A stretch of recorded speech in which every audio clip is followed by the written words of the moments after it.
This episode is brought to you by 3-Step Yoga, a free guide for yoga teachers. Don't forget to check the description to grab yours.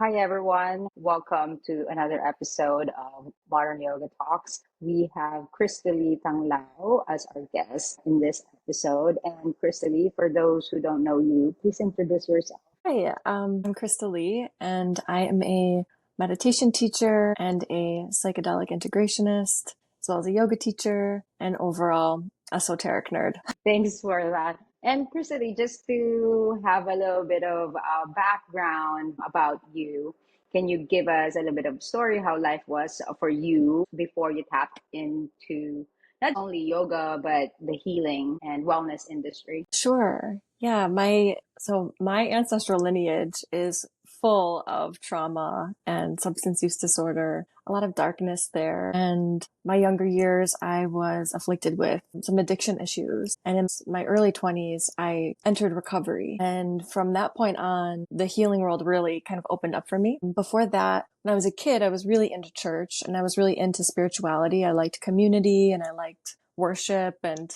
just authentic expression in general. And then, when I came into recovery, that kind of reignited, but it looked different. It wasn't religious in nature. And so that interest and intrigue in inner well-being is really what kind of catapulted me into this world.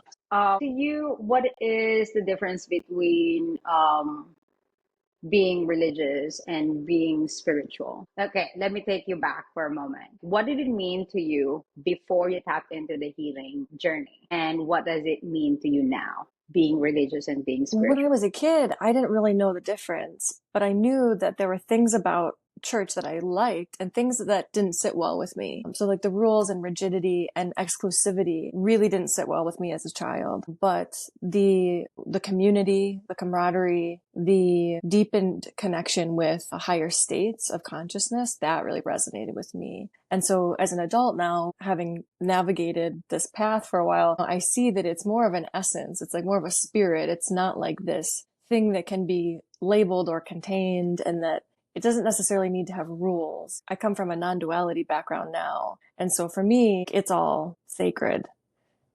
And there aren't rules that say this is something that's sacred and this is something that's not. You know what I mean? It's more like a personal relationship with this spirituality. Is that what they're trying to say? So it doesn't like fit in a box. Right.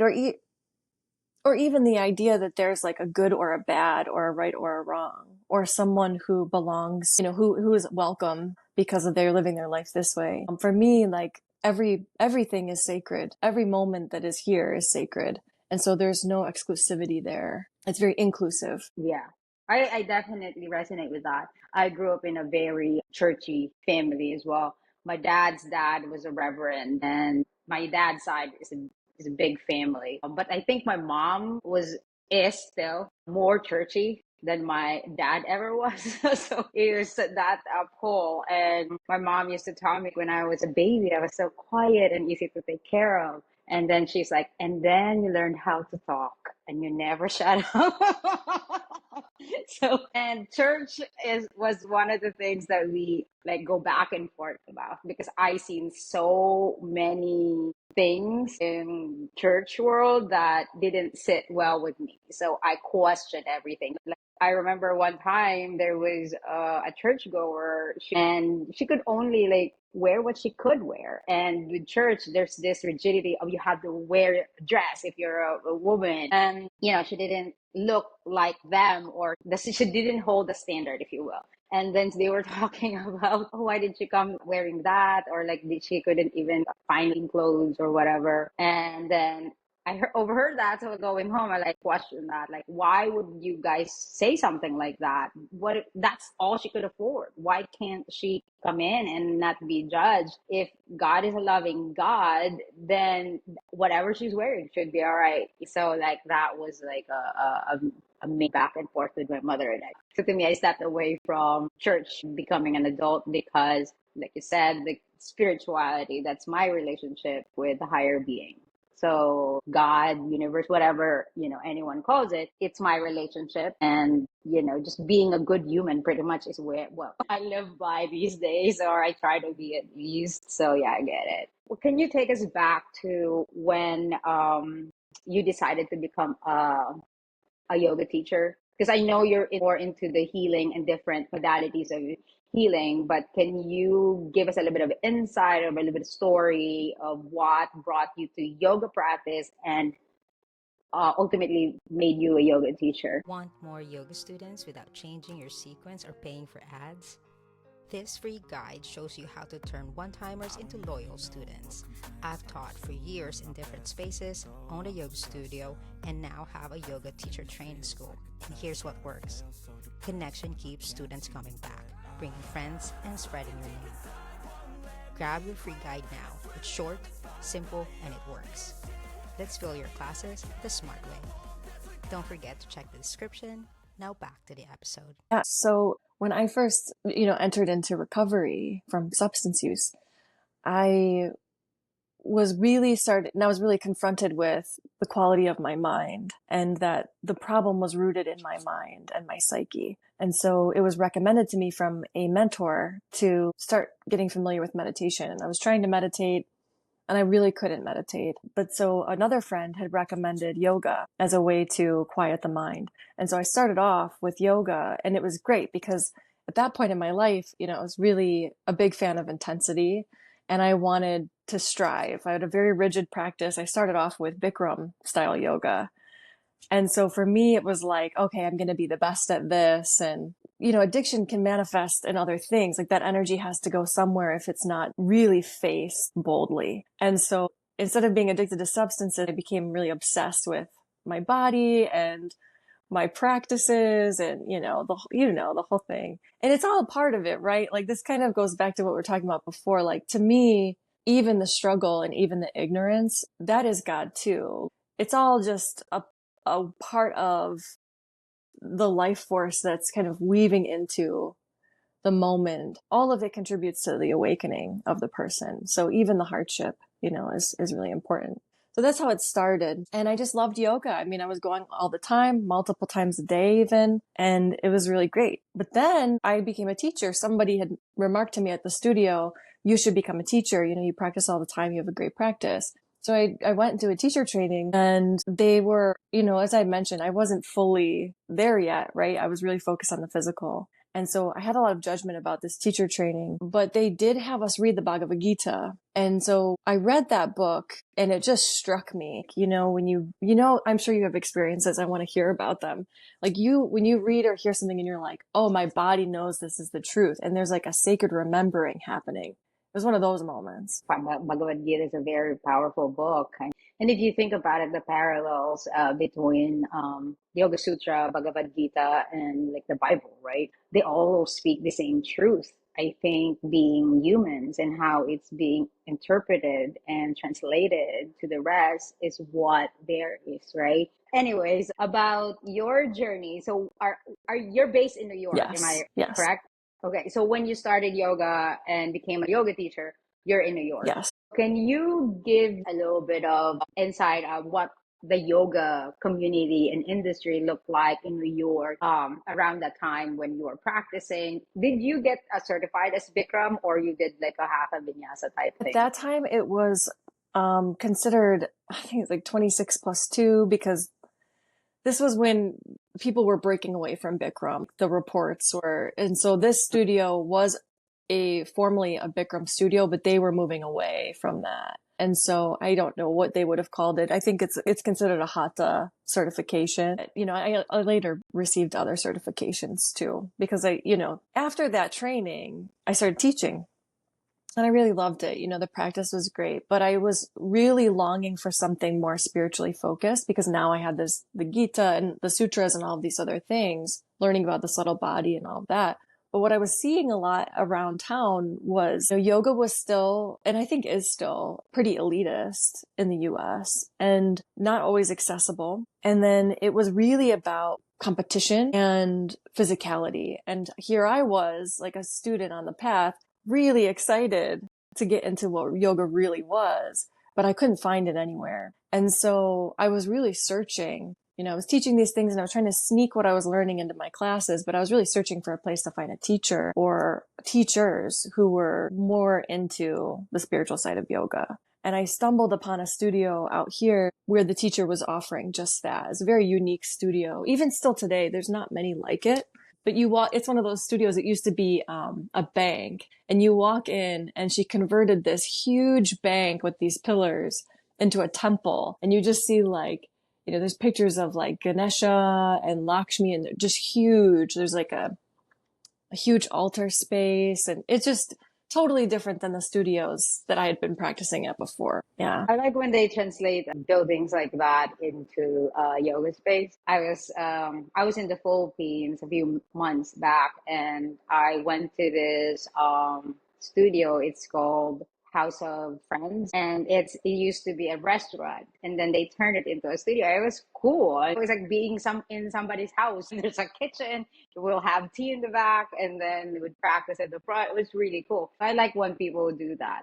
So now, can you give our audience a little bit of background how you ended up tapping into more of different modalities of healing? Your journey, finding that studio that resonated with you, and then to where you're at now. How you integrate yoga from all the learnings that you have now from your yoga journey into what you do now. I started that yoga journey. I ended up having a few spiritual mentors along the way. And it really just became evident that my work was to work with the moment, to be present and get my mind right. And yoga is a helpful way of that. Meanwhile, I was already working in the mental health field as a recovery peer advocate, a mental health advocate, and a coach. And so I'm trying to get my mind right with these practices, and I'm also trying to support other people as they are doing it.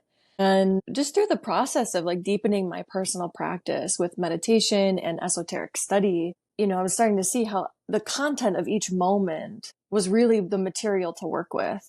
So when I meet a certain client, I would be able to see how the situation we were working with was a mirror to me. And so when you are working with a certain level of awareness, you can see everything you need is right in front of you. And then if you can kind of surrender to what's in the moment, life will take you on some unexpected journeys. And so this relationship with meditation and this relationship with yoga ended up taking me on a journey that involved starting to work with plant medicine in a therapeutic way, which ultimately brought me to Nepal and Guatemala to learn from these teachers. And so I was approaching these opportunities and these travels with a really open heart. So trusting that each moment was kind of showing me what I needed. And it totally did. I mean, there was a lot of hardship there to work with, and then there was a lot of joy and surprise. And so I just ended up stumbling. I was looking for a yoga class, and I stumbled upon my first, not a yoga teacher, my first sound teacher. It was really kind of funny. They just presented themselves in my life. And so my initial thought was that, I'm here in Nepal.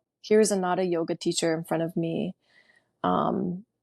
I'll just, receive some healing from this person. And then eventually it just turned into them becoming my teacher, my mentor. I did like a training with them. And all the while, plant medicine just kept showing up through each adventure. Plant medicine keeps showing up, and there's like this deepened sense of connection with nature, naturally, just by being present in your life. It's everywhere. So I have this mental health background that's pretty Western and conventional, but I also have this, deep love and reverence for Eastern philosophy. And then, of course, life, I wanted to visit a friend of mine in Guatemala. And so I had a friend who I met with there, and I started doing a little bit more work with plant medicine there.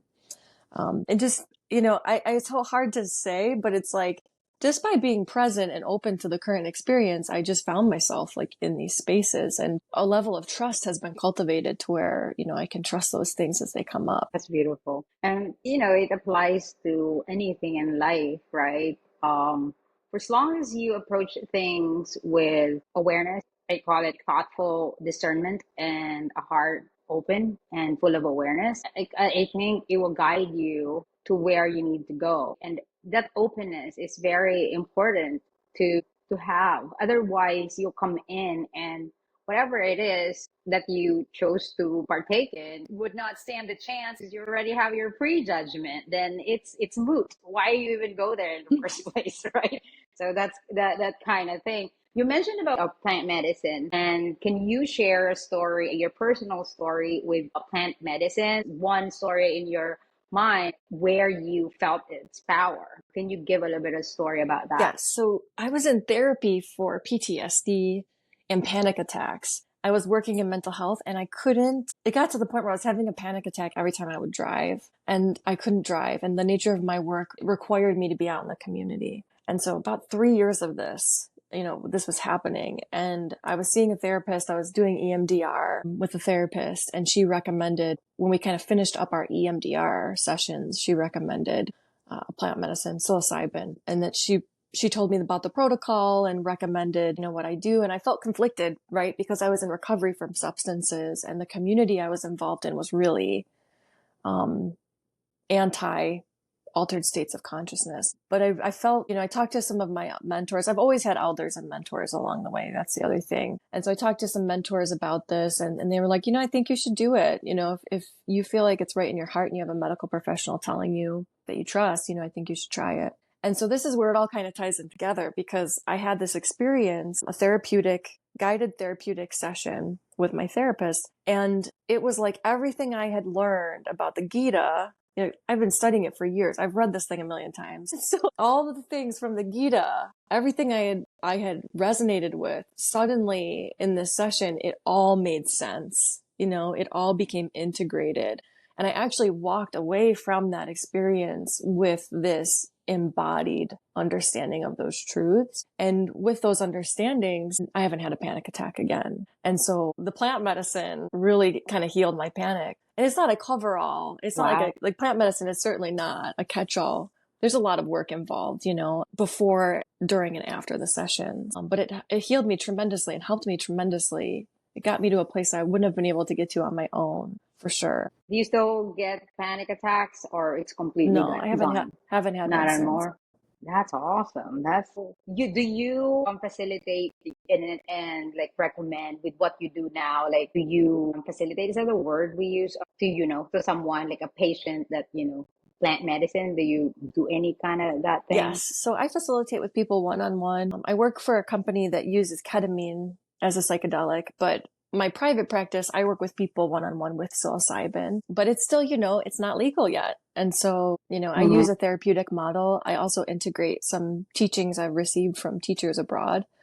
So it's a kind of a blended offering that I have. So as a professional, and this is part of your business or job, if you will, and also your path, right? This is pretty much your dharma to help people using these alternative medicine. As far as like plant medicine, what are the ethical considerations and safety protocols that you have, in facilitating these sessions? Yeah. So for me, it's a pretty in-depth process for me to agree to hold a session with someone. And usually I receive them as a referral from their therapist. So already they have to kind of come to me they already have their own therapist. I know they have that support, and they cannot have a history of psychosis. And certain diagnoses are not appropriate for what I offer. They can be appropriate in other settings that are more supported, but just not for what I offer in particular.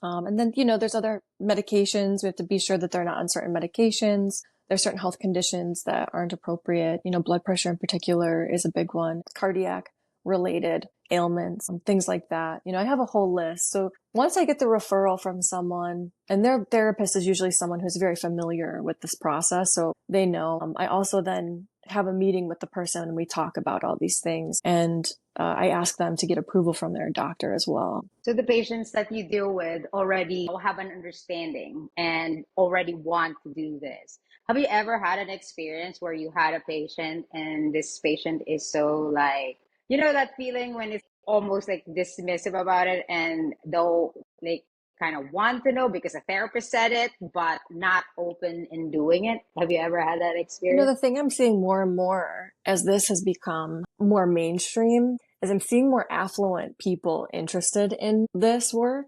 Or before, it was mostly underground people. Like, it was people who were middle of the road to low income, and now I'm seeing more and more of mainstream people come through.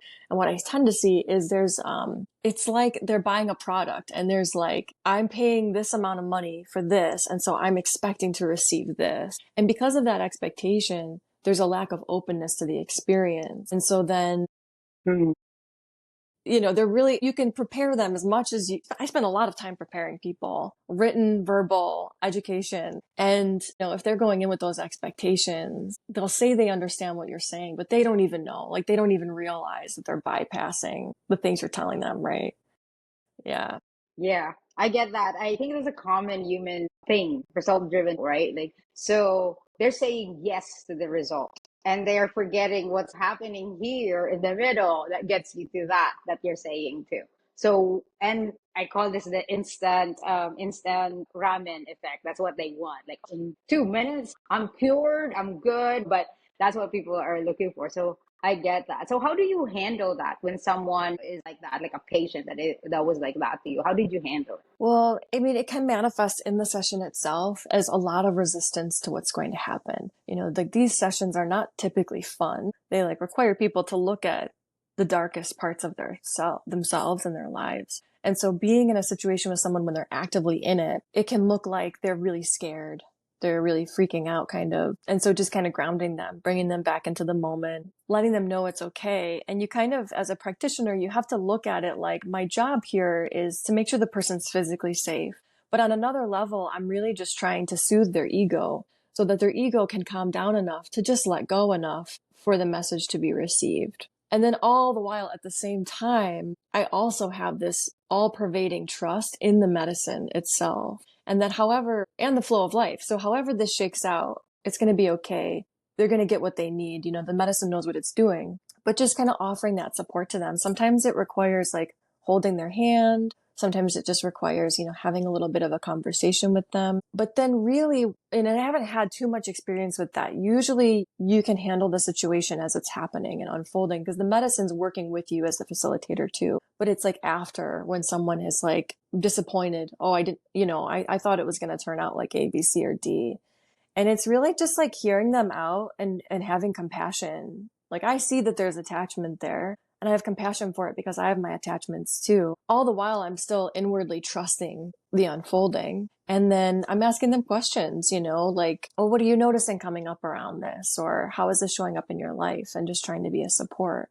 But what kind of happens sometimes is if a person doesn't get what they think they want, then they don't have the motivation to do the work outside of it. And so then, sometimes I don't know what happens after that. They just are like, I'm fine. And that's it. Luckily, that's the other reason why it's so important to me that they have a therapist already in place that knows that they're doing this and recommends them, because it's like they're not just going to be going out into the world unsupported. So for anyone listening, what would be your advice to someone who is going through a struggle, right? And they're now seeking alternative medicine and want to try plant medicine.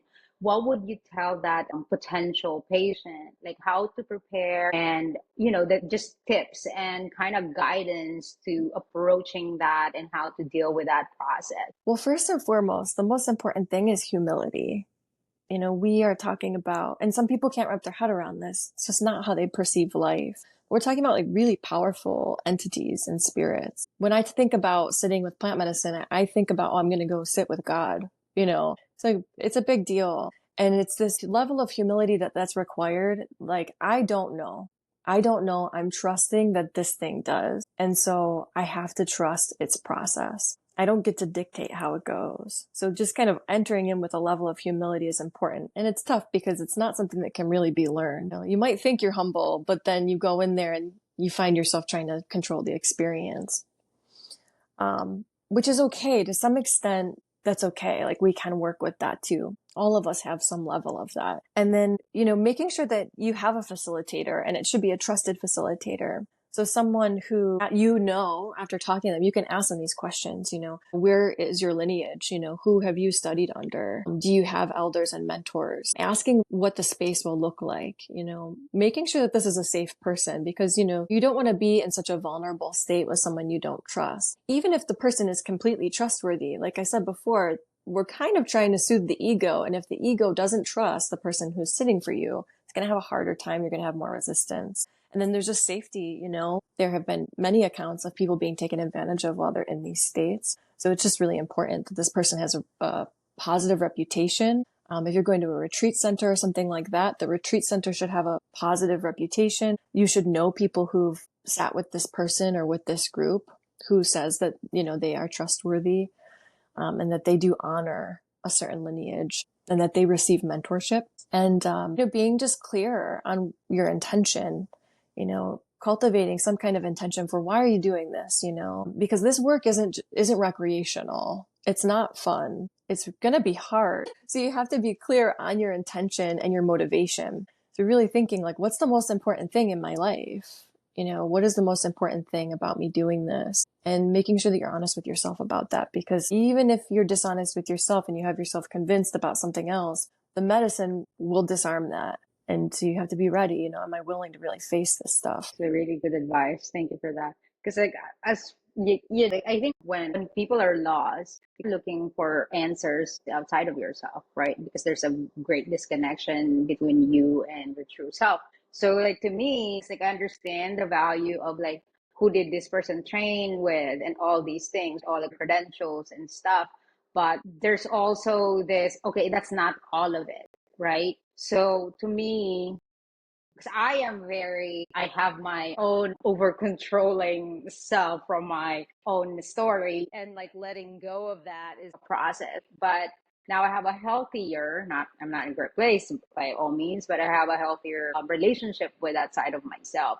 So I don't just trust someone when it comes to just oh, these are your credentials and this is who you studied from, right? So, because to me, it doesn't matter how great your teacher is or whoever trained you.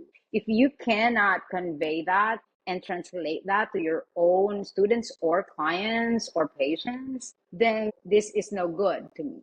So to me, like you said, make sure that that person has a good reputation in a sense of the patients actually experience a positive thing about this facilitator. Also, I guess I want your opinion on this because to me, that feeling when you imagine yourself buying a house and then the moment you walk into this house, you already got that thing. No, I'm walking out. That energetic thing. So to me, it's the same with people. It's not judgment. People will say oh, you're just being judgy. It's not judgment. It's somewhere inside that tells me this is not for me.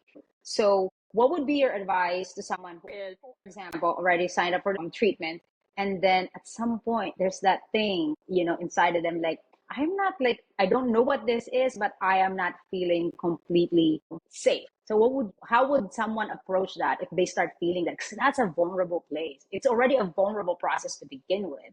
So what would you advise that patient? Always follow your intuition. Always follow your intuition. I think it can be confusing to discern what is fear and what is intuition. But with things like this, intuition is super important, and it's often something we can't describe. Okay, if I'm meeting with someone, say, who's going to facilitate a plant ceremony for me, and I'm starting to feel hesitant, I'm like, something's off here. I ask myself, okay, what is it I'm afraid of? Okay, all right, so it's not the environment, it's not what we've talked about, but there's something about the relating with me and this person that's just not vibing, or something, So always follow your intuition and always ask questions. Anyone who is, I would say, trustworthy in the medicine space understands how important it is for you to feel safe. And so they will always welcome your questions. They won't be challenging your questions. They'll be able to give you answers on the questions you have. I think yeah, that's my short version of that. But intuition is so important. And you don't have to have a logical reason for why you don't want to do this anymore with this person or, whatever the case may be. I would just honor it, and I could tell you countless stories I've had of not knowing in the moment why my intuition was freaking out. And now I look back and I'm like, well, that just saved my life. Wow. So, Wow. And I think a lot of people have that. It's just, there's not a quantifiable mechanism from which to measure, oh, my intuition's right. I don't have quick access to proof that my intuition's been right these many times. You know what I mean? Thank you for that. 'Cause I think there a lot of people struggle with speaking up, and especially in a vulnerable state. So when they already paid for it and they don't want to hurt somebody else's feelings, all these little things that go in your head. So like they just stay there. They would like go through it and just struggle because they don't want to offend someone or hurt someone. So I think it's valuable to hear that if something is not feeling great for you, even in your whole body is in the room, you're already there, you can always say no and follow what you're feeling, right? Safety is a primal need that we all long for. And if you're already looking for healing and then you feel that, it's like I see it as like you're re-traumatizing yourself, if you will. But you know what I mean? So thank you for all that insight. And I think it's very, very valuable to hear that from a facilitator like yourself. You mentioned about sound healing. Can you give us a little bit of insight about that, the power of sound healing for you? Give us a little bit of introduction about, the sound ceremonies and how do you facilitate that and the therapeutic benefits of sound healing. Sure. So I got, it was funny. I was interested after my work with my initial introduction to plant medicine in my own life and starting to do that work and study that work myself is when I was in Nepal and I met my first sound teacher. And what I noticed in my first session I was like, oh, this is psychedelic too. Like I'm reaching altered states of consciousness here. And so what's up with this? I was like curious. And so as I moved through that process and that learning and receiving, I realized that the two were really similar. And even the way you facilitate sound healing is very similar to the way you facilitate plant medicine. And so that's the funny thing, right? Is it's like, there is no one path. These are all paths to the same thing, and there's not one path that's right or one that's wrong or one that's more effective or not. And intuition comes into play too. Only we know which is the path that's resonating with us in that moment. And so same thing in sound therapy, you can reach altered states of consciousness. And you can go into deeper depths of experience with sound. And so as a facilitator, it's my job to make sure that everyone in the room feels safe and cared for. And also with plant medicine and in working in mental health, my stance is that I'm trying to be a hollow bone for the spirit of life to work through. I'm not the one creating the healing. I'm creating an environment so that the person feels safe enough to surrender enough to cultivate their own healing. Like there's an innate healing Beautiful. intelligence within them. And so when I'm facilitating sound, it's the same thing. Like we make sure everyone feels safe. We say and do things to soften the mind, soften the ego a bit as much as we can. And then I just do the work, with plants. I let plants the plant medicine takes the lead. With sound, the instruments play me. I'm not the one playing the instruments. They're playing me. And I'm just trusting the process there. And in both, I create a container. So there's like a opening of a container. There's the container itself, like the bulk of the ceremony, and then there's a closing of the container. Energetic hygiene is really important in this work too. And so right now I'm like offering a training on all this stuff. So it's really fresh in my mind. Right. It's very interesting to me. And I know this is something that a lot of people are curious about, right? And I like what you said there, that it doesn't matter whether it's plant medicine or sound healing. You can consider yourself just the instrument, like a through and through, if you will. You know what I mean? You're a vessel, and you just extend it and allow the people experience the healing themselves. And with sound healing, can you share like your personal experience that you felt the healing power of sound? And also as a facilitator, what are your instruments that you use to lead the sound healing? So, I've received healing from sound in plant medicine ceremonies myself. Sound is a big part of ayahuasca ceremony. The Icaros are very healing. And so I've had that experience, and that's something else altogether. And then in receiving sound healing, I think, it's tough because as a facilitator, I don't like to put too much out there because then it gives other people expectation. And so when they're in a situation, then they're like, oh, that's not happening to me. But it all is sacred. It all belongs. But I will say it's helped me in really practical ways just to see the parts of my life that I'm caught up in unnecessarily, or I'm over attached to, over identified with. It's helped me to challenge some of my relationships, particularly with family. And so for me, sometimes the sound healing can be visual. I might have visuals during it, or I just feel physical sensations in the body, or you can fall asleep and you don't really know what happened, but you come out of it with some different sense of reality, or new positive association or something like that. And so for me, the instrument I started off with was actually the harmonium. Before I ever went to Nepal, I was, studying kirtan and chanting and building relationships with songs. Because again, the songs carry a spirit. And so as I build that relationship with the song, I'm starting to learn about the spirit of that song and the medicine that it carries. And so at first it was about more kirtan type of music and the droning of the harmonium. So that was my first instrument, really. But now I use Tibetan bowls. They're handmade in Nepal by people that I met. I'm looking at my space right now. I was gonna ask that, like, what does your sound ceremony look like? But I also have a drum, a Lakota ceremony drum that was made by a Lakota woman who taught me about it and taught me how to use it. And obviously she received all the financial benefit from the instrument. And that's the thing too. Like I receive so much from these other cultures, these other indigenous people. And so it's so important to be curious, learn from them if they're willing to share it. And if they're not willing to share it, learn about it on your own, as a practitioner. And I make sure that when I buy these instruments, like the instruments I'm buying are made by the indigenous people who, brought them to existence, and they're being paid fairly for them as well. And they're willing to share the teachings with Westerners like myself, or non-indigenous people. I think that's really important that we honor those lineages, and we make sure we have permission to use them, use these instruments too. And I use those. I use so many things. It's so funny. I have a charango that I've been practicing and learning how to use. I use different types of bells. I have an ocarina from Peru. Use a lot of shakers, and then sometimes I'll use natural elements like this water in a bowl, the splashing of water, or the rattling of a fan that I've made out of leaves. It's similar to a chakupa. I use all kinds of things.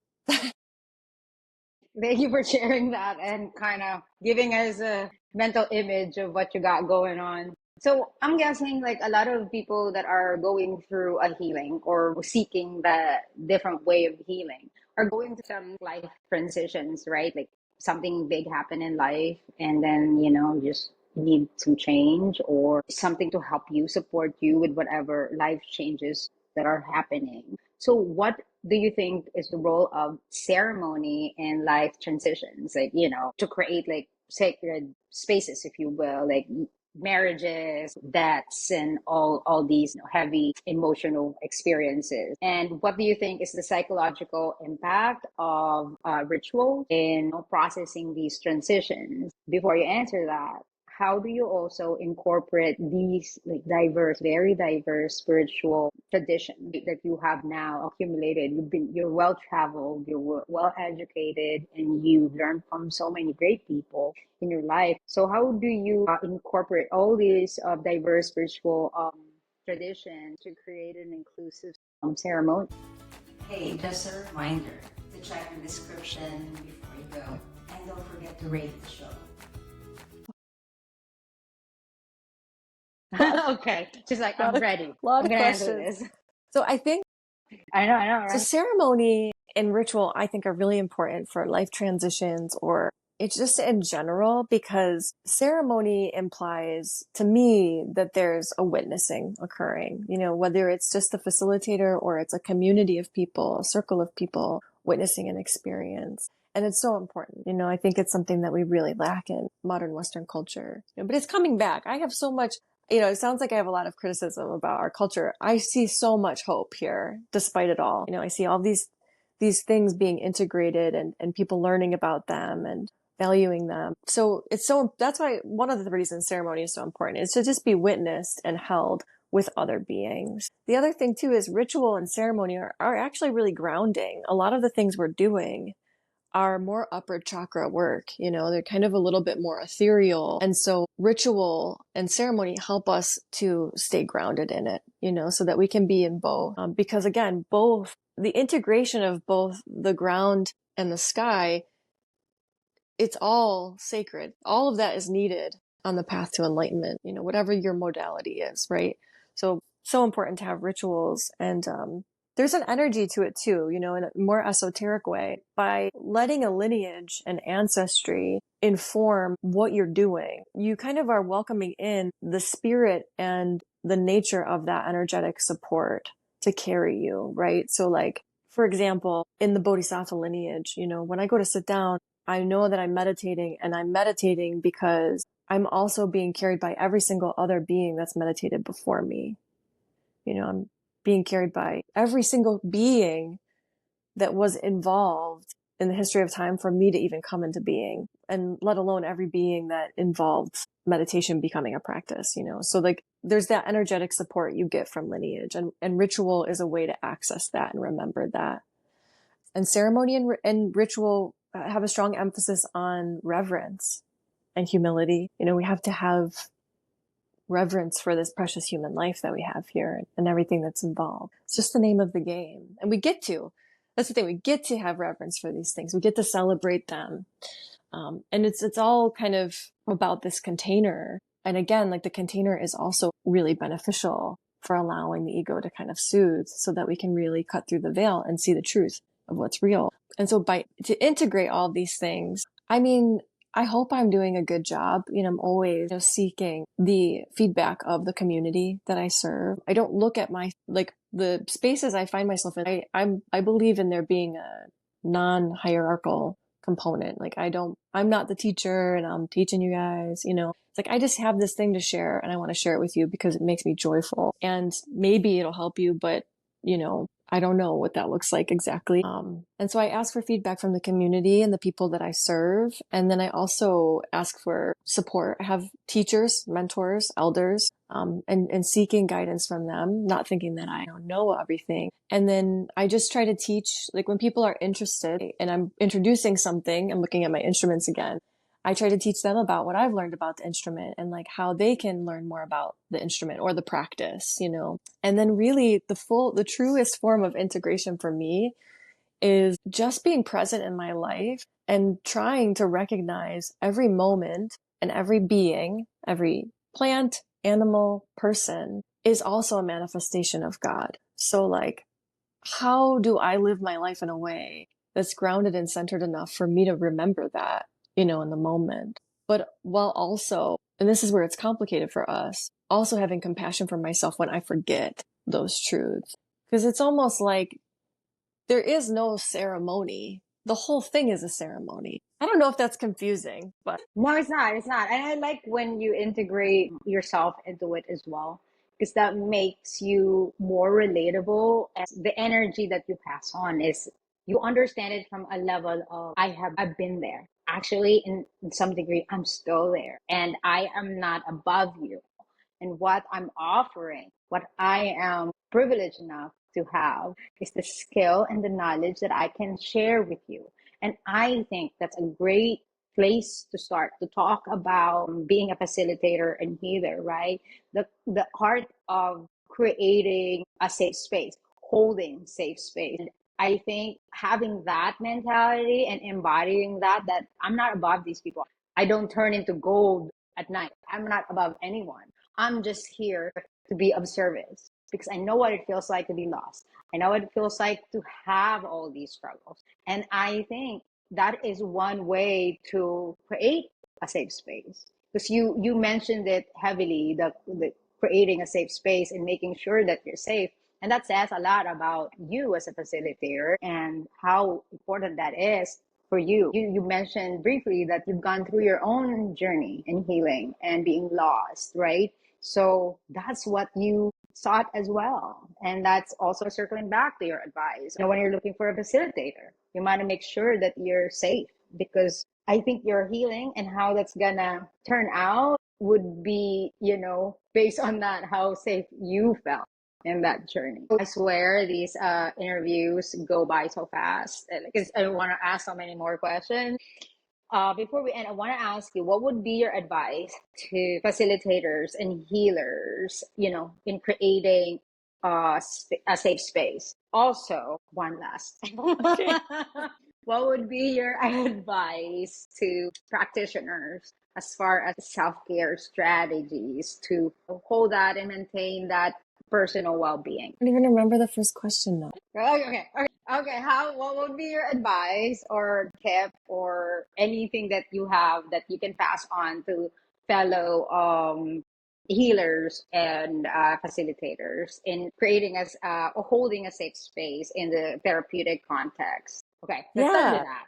I don't want to confuse So you. the same if you're receiving the facilitation is like follow your intuition. Much of what I offer is just based in my own practice, and so bringing in my practice and bringing in my intuition, following it, asking questions. If you have a participant that you're unsure about, ask some questions, reflect back what you're seeing, and you do the energetic practices that work for you for energetic hygiene, protective practices or things that help you to feel connected to your elders and your ancestors and things like that. Being trauma informed, and then we could have a whole podcast about what that looks like, but being mindful of the space you're in, mindful about access to the space, like very practical things too.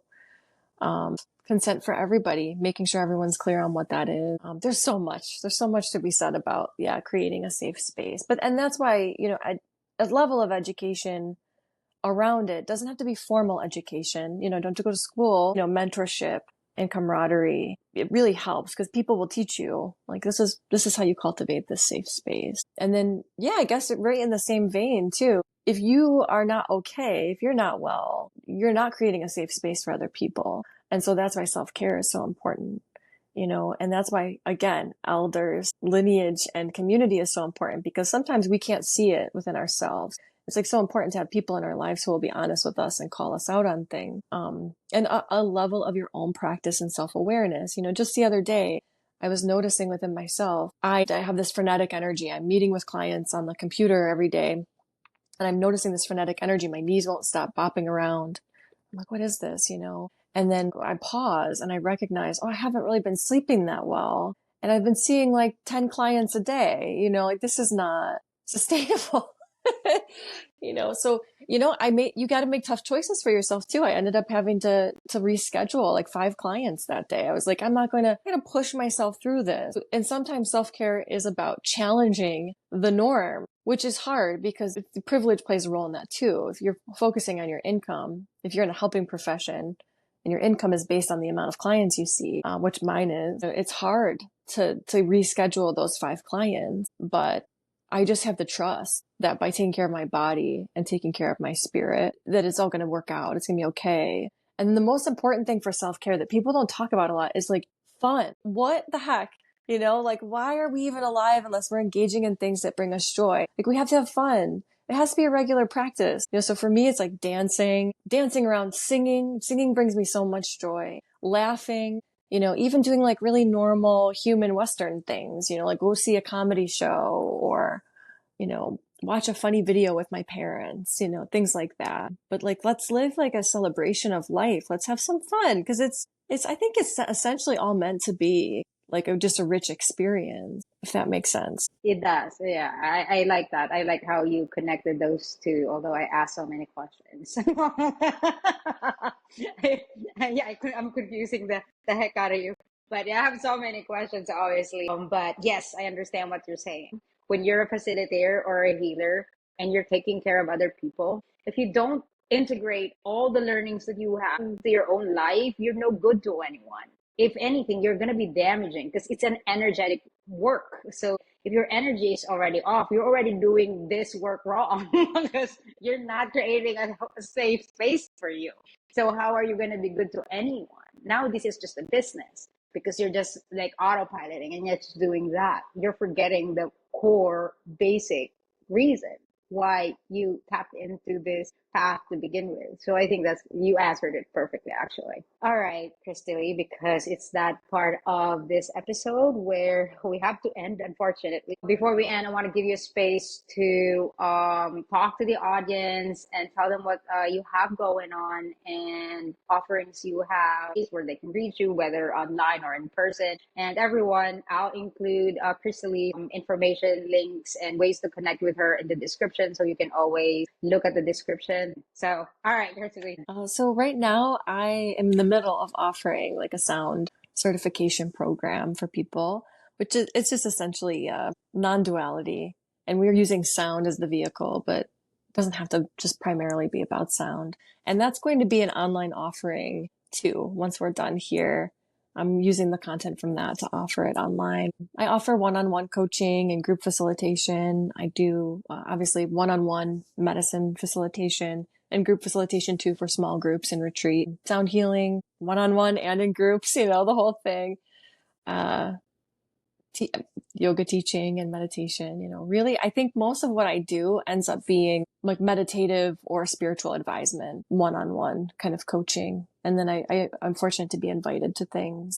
I'll be facilitating yoga teacher trainings in Peru at Moksha. And then I'm trying to think what else I'm doing. All kinds of stuff.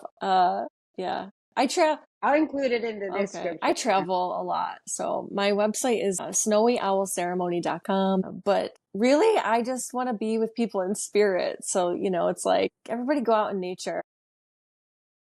Right? Let's just go out into nature. I need that. I have to take that in too. Like, I forget, like you said, you have to surround yourself with people that will see you and call you out to bring you back to groundedness. Otherwise, you'll fall in your own old patterns. The next thing you know, you're just depleted, and it's very important. With your journey, it's amazing how transformative that's been for you. Yoga was just like a stepping stone, and now you have integrated so many things, putting all these things together and helping people, and that's a really beautiful. Thank you for gracing us with your knowledge and a little bit of insight, and for having the time and energy to do the show with me. And thank you for being here. And everyone, I'll talk to you guys in the next episode. Thank you. Bye. Bye. That's a wrap for this episode, and thanks again for tuning in. And if you enjoy the conversation, make sure you show your appreciation. Follow us, rate us, leave a review on Spotify. It really helps the show grow. And if you want to keep the conversation going, you can connect with Modern Yoga Talks on Instagram. And again, big thanks to our wonderful guests for being on the show. Check the description for offerings and ways to connect with our beautiful guests. Thanks again.